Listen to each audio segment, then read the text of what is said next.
শীতল পানীয়ৰ নতুন ব্ৰ্যান্ড মুকলি মুখ্যমন্ত্ৰী ডক্টৰ হিমন্ত বিশ্ব শৰ্মাৰ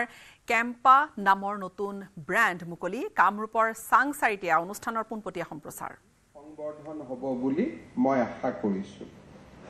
আমাৰ বাবে অতি আনন্দৰ কথা যে ৰিলায়েন্সৰ দৰে এটা বৃহৎ ঔদ্যোগিক প্ৰতিষ্ঠানে আজি অসমত উদ্যোগ স্থাপন কৰিবলৈ আগবাঢ়ি আহিছে প্ৰায় 250 কোটি টকাৰ এই প্ৰকল্পটোৱে 300 লৰা ছোৱালীক প্ৰত্যক্ষভাৱে নিযুক্তি দিব আৰু পৰোক্ষভাৱে প্ৰায় 1000 লোকক কৰ্মসংস্থাপন দিবলৈ সক্ষম হ'ব আমি সকলোৱে জানো যে আমাৰ ৰাজ্যখনত বহুদিন ধৰি আমি এটা উদ্যোগৰ বাবে প্ৰয়োজনীয় পৰিৱেশ নিৰ্মাণ কৰিব নোৱাৰাৰ বাবে অসমৰ বহু লৰা ছোৱালীয়ে দেশৰ বিভিন্ন ৰাজ্যত গৈ কাম কৰিছিল আজি আমি লাহে লাহে অসমত উদ্যোগীকৰণৰ পৰিৱেশ আৰম্ভ হোৱাৰ লগে লগে অসমত বাহিৰত কাম কৰা বহু লৰা ছোৱালীয়ে অসমলৈ উভতি আহিছে বা বাহিৰলৈ যাব বিচৰা বহুত লৰা ছোৱালীয়ে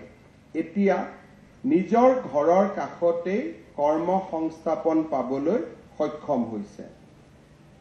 আমি ইতিমধ্যে যোৱা 3.5 বছৰত অসমত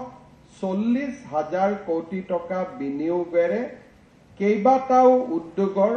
স্থাপনৰ বাবে মেমৰেণ্ডাম অফ আণ্ডাৰষ্টেণ্ডিং আমি সহি কৰিছিলো আৰু লাহে লাহে সেই সময়ত আমি স্বাক্ষৰ কৰা যিবিলাক এমঅইউ আছিল লাহে লাহে আজি কাৰ্যত পৰিণত হোৱা আমি দেখা পাইছো জেৰিকোৰ সৈতে 2 বছৰ আগতে আমি এই উদ্যোগটো স্থাপনৰ বাবে মেমৰেণ্ডাম অফ আণ্ডাৰষ্টেণ্ডিংত স্বাক্ষৰ কৰিছিলো আৰু আজি খুব কম সময়ৰ ভিতৰতে এই প্ৰতিষ্ঠানটোৱে উৎপাদনৰ পৰ্যায়লৈ আহিবলৈ সক্ষম হৈছে এডভান্টেজ আসাম 2.0 আৰম্ভণিতে আমি কেইবাটাও উদ্যোগিক প্ৰতিষ্ঠান অসমলৈ অহা আমি দেখা পাইছো টাটাৰ সেমিকণ্ডাক্টৰৰ বিষয়ে আমি আলোচনা কৰিছো আজি আমি জেৰিকো আৰু ৰিলায়েন্সৰ ফুড প্ৰসেছিং চেণ্টাৰৰ বিষয়ে কথা পাতিছো দুদিন আগতে ইনফোসিসৰ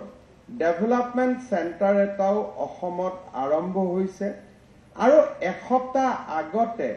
ৰুৱেল প্ৰডাক্টছ নামৰ আন এটা কোম্পানীও অসমত বিপিও স্থাপন কৰিছে অৰ্থাৎ যোৱা কেইটামান দিনতে মই দেখা পাইছো যে অসমত উদ্যোগিক আৰু ডাঙৰ ডাঙৰ প্ৰতিষ্ঠানসমূহ আমাৰ অসমলৈ আহিবলৈ আৰম্ভ কৰিছে আজি ইমান দিনে আমি বহু চেষ্টা কৰাৰ পিছতো অসমত বিপিও আইটি ডেভেলপমেন্ট চেণ্টাৰ আদি আৰম্ভ কৰিব পৰা নাছিলো সেই দিশতো আজি কাম আৰম্ভ হৈছে আজিৰে পৰা আমাৰ ইয়াতে এফএমচিজিৰ এটা ডাঙৰ যিটো কেম্পাকোলা ব্ৰেণ্ড সেই কেম্পাকোলা ব্ৰেণ্ডৰ উৎপাদন আৰম্ভ হ'ব আৰু মই নিশ্চিত যে অহা 25 তাৰিখে যেতিয়া আমি এডভান্টেজ আসাম বা এডভান্টেজ অসম সন্মিলন আমি আৰম্ভ কৰিম অসমত 1 লাখ কোটি টকাতকৈও অধিক বিনিয়োগ অসমলৈ আহিব তাক মই নিশ্চিত আৰু সেই দিশত ইতিমধ্যে আমি কাম কৰি আছো আমাৰ এডভান্টেজ আসাম সন্মিলনত অংশ ল'বলৈ ৰিলায়েন্সৰ চেয়াৰমেন আৰু মেনেজিং ডিৰেক্টৰ মুকেশ ধীৰুভাই আম্বানী ডাঙৰীয়া আহিব টাটা চান্সৰ মেনেজিং ডিৰেক্টৰ আহিব এই ধৰণে অসমৰ আৰু অসমলৈ সেই দিনাখন ভাৰতৰ গোটেই সমূহ ঔদ্যোগিক প্ৰতিষ্ঠানৰ যাক আমি মূল ব্যক্তি বুলি কওঁ তেখেতসকল অসমলৈ আহিব আৰু মোৰ লগত প্ৰাৰম্ভিকভাৱে কথা পতা অনুসৰি তেওঁলোকে এটা মুকলি মন লৈ অসমলৈ আহিব যাতে অসমত প্ৰথমবাৰৰ বাবে প্ৰাইভেট ইনভেষ্টমেন্ট তেওঁলোকে এনাউন্স কৰিব পাৰে আৰু যদি আমাৰ অসমত আমি এটা সুন্দৰ ঔদ্যোগিক পৰিৱেশ এটা যদি আমি দিব পাৰো তেতিয়ালে মই ভাবো যে আমাৰ ৰাজ্যত এইবাৰ যি প্ৰাইভেট ইণ্ডাষ্ট্ৰী অহাৰ এটা ডাঙৰ লক্ষণ আৰম্ভ হৈছে এই জাৰ্নিটোৱে আমাৰ অসমক বহু ওপৰলৈকে লৈ যাব মই আশা কৰো আজি আমাৰ ইয়াত ফেক্টৰীটোত থলুৱা ল'ৰা ছোৱালীয়ে কাম পাইছে প্ৰায় 300 ল'ৰা ছোৱালী আজি যদি ইয়াত কাম নাপালেহেঁতেন অসমৰ বাহিৰত কৰবাত সিকিউৰিটি গাৰ্ড আদি কাম কৰিবৰ কাৰণে অসমৰ বাহিৰত যাবলগীয়া হ'লহেঁতেন কিন্তু আজি তেখেতসকলে অসমতে নিযুক্তি পাবলৈ সক্ষম হৈছে মোক কোৱা মতে ইয়াত আৰু দুটা লাইন কৰাৰ কেপাচিটি আছে যদি ভৱিষ্যতে হয় আৰু ল'ৰা ছোৱালীয়ে নিয়োগ পাব মই সকলোকে আহ্বান কৰিম সকলোৱে যাতে কেম্পাকোলাৰ এই যেটো জাৰ্নি তাক সাপোৰ্ট কৰে আগতে আমি জানিছিলো যে কোকাক আমি যেটো কোক বুলি কওঁ বা যেটো আমি সফট ড্ৰিংকিং ওয়াটাৰ বুলি কওঁ তাতে বেসিক্যালি পেপসি আৰু আমাৰ কোকা-কোলা আছিলে কিন্তু ভাৰতৰ নিজৰ ব্ৰ্যান্ড আত্মনিৰ্ভৰশীল বুলি কক বা নিজৰ ব্ৰ্যান্ড বুলি কক বা আমাৰ হেৰিটেজ বুলি হক কেম্পাকোলা ৰিলায়েন্সে নিজৰ লগত লোৱাৰ পৰাই মই দেখিছো যে কেম্পাকোলাৰ বহুত আকৰ্ষণ বৃদ্ধি পাইছে আৰু কেম্পাকোলাৰ এটা ডাঙৰ পজিটিভ সাইড হৈছে যে it is half of the price of other soft drinks যে কেম্পাকোলাই যেটো drinks আমাক খুৱায় বা আমাক দিয়ে this common people can purchase at a very affordable price so that is one of the big advantage with Kempakola and I have said that while they are giving it a little affordable price they are not compromising with the quality is at par with other global standards so I believe that this brand will grow from strength to strength and we will have opportunity to expand more and more. So I wish all the best to Reliance Consumer Products Limited as well as to Jericho Food and Beverage Limited. Let this journey be a very successful one. Let this journey also create lot more job opportunity to the people of Assam. And let this journey also reflect that a Indian brand can compete with a global brand. Let my best wishes to everyone. Thank you so much. সকলোকে পুনৰবাৰ ধন্যবাদ জনাই মই মোৰ বক্তব্য সামৰণি মাৰিছো ধন্যবাদ জয় Hind Vande Mataram Thank you sir. Now let me request the promoter partner Jericho Mrs. Shweta Agarwal to give away the vote of thanks.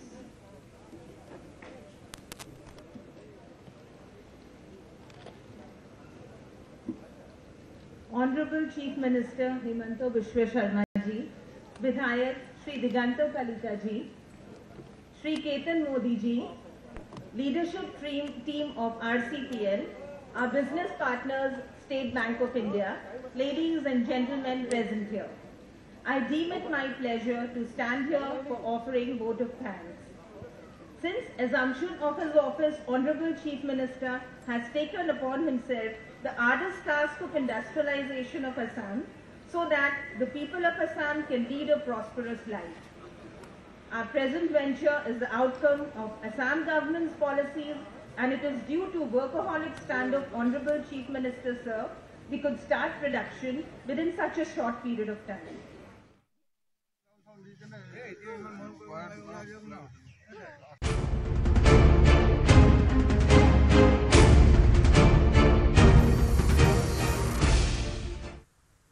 আনকি খবৰলৈ আগবাঢ়ি বিতৰ্কই লগ নেৰা হৈছে যেন শ্ৰীমন্ত শংকৰদেৱ সংঘক আৰু যিমানেই বিতৰ্কৰ পৰা আঁতৰিবলৈ চেষ্টা কৰিছে সংঘৰ কেন্দ্ৰীয় কাৰ্যকৰ্তাই সিমানেই বিতৰ্কত সোমাই পৰিছে শ্ৰীমন্ত শংকৰদেৱ সংঘ যোৰহাটত আমিষ খাদ্যৰে কন্যাৰ পুষ্পিতা অনুষ্ঠানত অতিথিক আপ্যায়ন কৰাৰ বাবে এইবাৰ এটা পৰিয়াল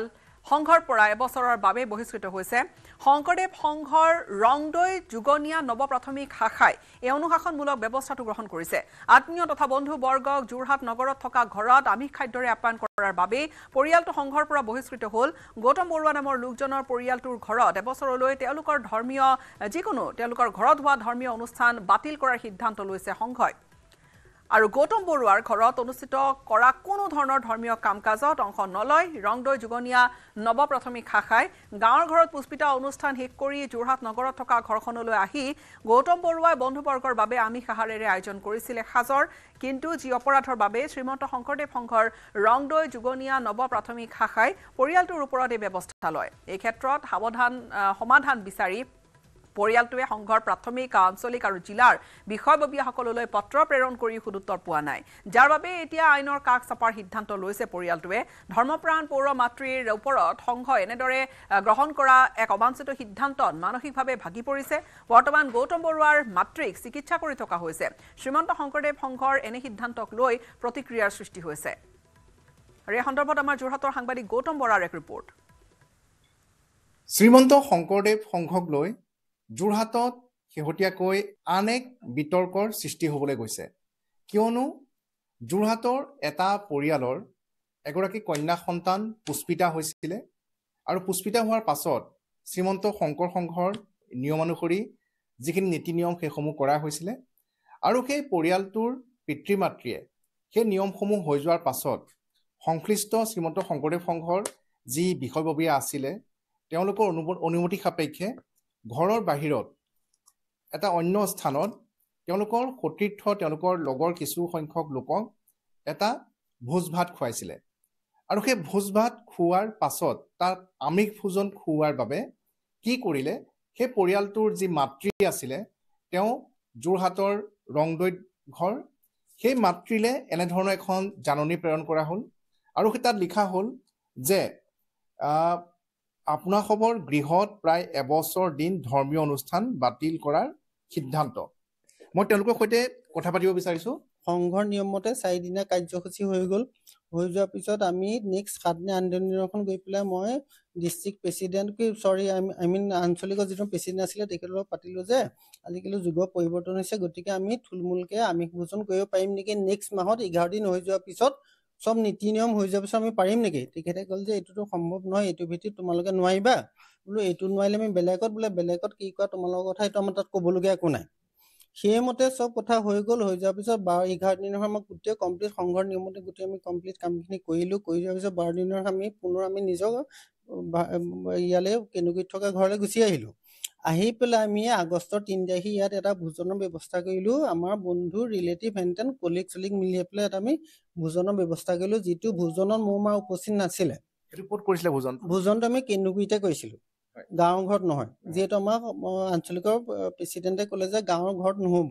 গতিকে আমি কেনুগুৰিত অনুষ্ঠানটো পাতি পেলাই আমি তাতে আমি গোটেইখিনি যিটো ৰিলায়েন্স ইণ্ডিয়াৰ এটা ৰিলায়েন্স কোম্পানীৰ এটা প্ৰতিষ্ঠান তেখেতসকল আৰু জেৰিকো ফুড প্ৰডাক্টছ এই দুইটা কোম্পানীয়ে মিলি অসমত 250 কোটি টকা ব্যয় কৰি এটা কেম্পা কোলা বা আনুষংগিক প্ৰডাক্টছ বনোৱাৰ এটা ফেক্টৰী তেওঁলোকে নিৰ্মাণ কৰি উলিয়াইছে প্ৰায় 250 কোটি টকা এই ফেক্টৰীটোৰ বাবে ব্যয় কৰা হৈছে আৰু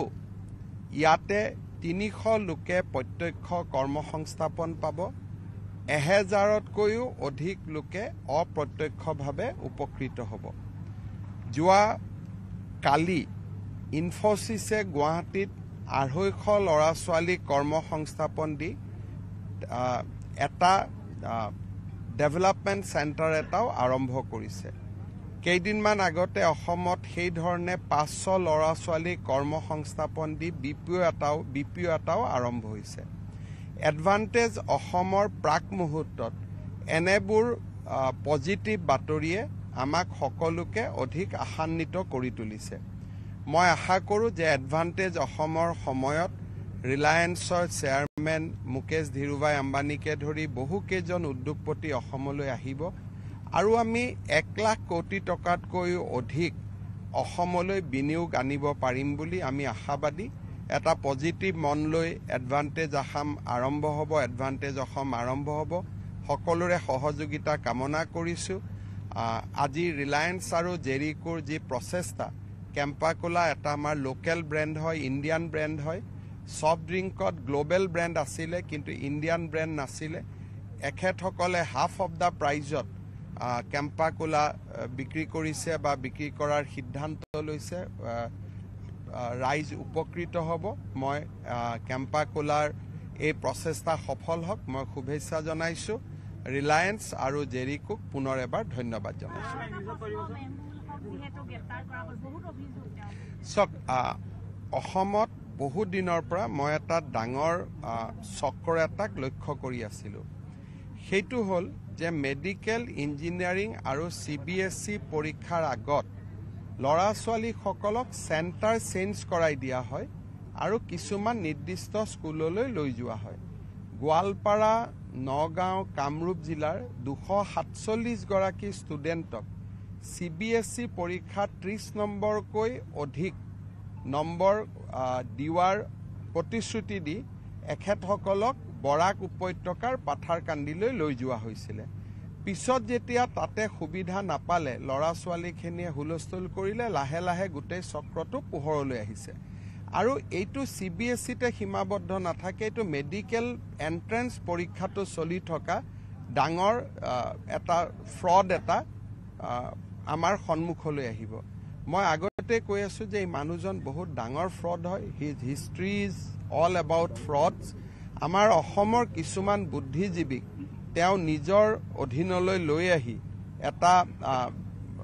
মানুহক বিপথে পৰিচালিত কৰাৰ প্ৰচেষ্টা ইমান দিনে চলাই আছিলে লাহে লাহে কথাবোৰ ধৰাত পৰিব অসমত যাতে এডুকেশ্যনটোক এখন বজাৰলৈ ৰূপান্তৰ কৰা নহয় তাৰ বাবে আমি প্ৰচেষ্টা কৰি থাকিম ইউনিভাৰ্চিটিত এটা ডাঙৰ সমস্যা যে মানুহে PhD ডিগ্ৰী লৈ আছে কাম কৰা মানুহেও কিন্তু কাম কৰা মানুহজনে ছুটি লোৱা নাই তাৰমানে কাম আৰু PhD দুটাই কেনেকৈ একেলগে হ'ব পাৰে গতিকে লাহে লাহে এই গোটেই ইনভেষ্টিগেশ্যনবিলাক খুলিব foreign investment will also come in advantage Assam আমি চৰকাৰেতো ব্যৱস্থা লৈ আছোঁ আৰু যি আছে আমি বিধানসভাত এই বিষয়ে আলোচনা কৰিম ৰকিবুল হুছেইনে অভিযোগ কৰিছে যে তেওঁ কোনোবাই আক্ৰমণ কৰিছে কিন্তু তেওঁ মেডিকেলে কৰা নাই যোৱা ৰাতিহে গৈ মেডিকেল কৰিছে গতিকে তেওঁ নিজৰ কেছ তেওঁ নিজেই দুৰ্বল কৰি পেলাইছে হ'ব ইয়াত আৰু নালাগে আৰু ইয়াত আৰু গোটেইখন চাংচাৰিত আহি গোটেই অসমখন সুধি থকা দৰকাৰ ন Today it is a very important day for Assam. On the eve of Advantage Assam Conclave 2.0, Reliance Consumer Limited has set up a bottling plant for producing Campa Cola soft drink at an investment of 250 crores. This investment will surely open up opportunity for many more investment. ইয়াৰ হৈতে সময় হল বিদায় লোৱাৰ নমস্কাৰ